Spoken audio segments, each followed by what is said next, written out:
আমাদের একটা কমিটমেন্ট ছিল 5ই আগস্টের পরের বাংলাদেশ এবং আগের বাংলাদেশ এক হবে না। আমরা নানা আলামত দেখছি যে বাংলাদেশ হয়তো আগের মতোই হয়ে যাবে। আমরা সেই ধরনের হতাশা এবং ভীতি মানুষের ভিতরে দেখতে পাচ্ছি। আমরা সেই সাহসটা জানাতে আজকে এসেছি।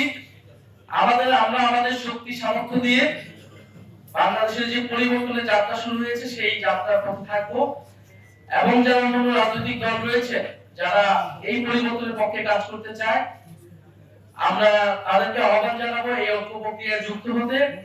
এই ঐক্য প্রক্রিয়া চলমান থাকবে। আমরা তিনটি রাজনৈতিক সংগঠন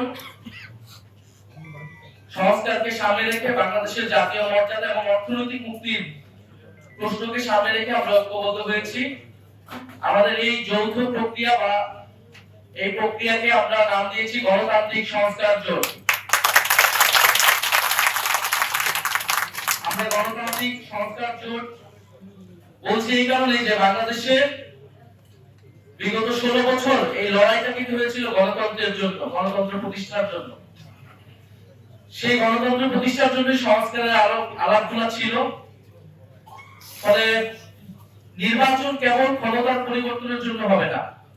এই নির্বাচনটাকে আমরা রাজনৈতিক নির্বাচনে পরিণত করতে চাই দেশ বদলের জন্য, সংস্কার প্রক্রিয়া বাস্তবায়নের জন্য এবং আমাদের অর্থনৈতিক মুক্তির যাত্রাকে অব্যাহত রাখার জন্য আমরা এই নির্বাচনে অংশগ্রহণ করতে চাই এবং আমরা সেটা ঐক্যবদ্ধভাবে অংশগ্রহণ করব নির্বাচন। আমরা দেখছি দেশ আজকে বিভাজিত হচ্ছে,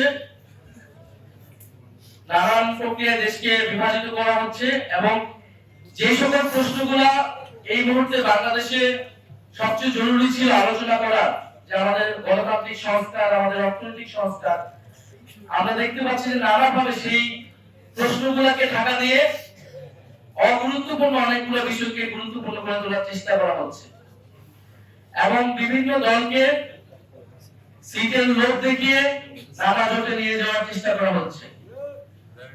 আমরা এই সকল যে অফার বিভিন্ন দল থেকে আসছে আমরা সেগুলোকে সাদরে প্রত্যাখ্যান করি এবং আমরা মনে করি যারা সংস্কারের পক্ষে বাংলাদেশকে একটি সার্বভৌম এবং মর্যাদাবান রাষ্ট্র করার পক্ষে লড়াই আমরা এতদিন করেছি, আমরা ঐক্যবদ্ধ থাকবো।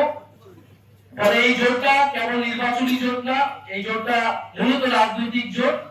আমাদের যে রাজনৈতিক লক্ষ্যগুলোকে সামনে রেখে আমরা গণঅভ্যুত্থানে অংশ নিয়েছিলাম, গণঅভ্যুত্থানের মাধ্যমে ফ্যাসিবাদকে হটিয়েছিলাম, আমরা সেই লক্ষ্যগুলোকে সামনে রেখে আগাবো এবং সামনে যেহেতু নির্বাচন, এই নির্বাচন প্রক্রিয়াতে আমরা ঐক্যবদ্ধ থাকবো।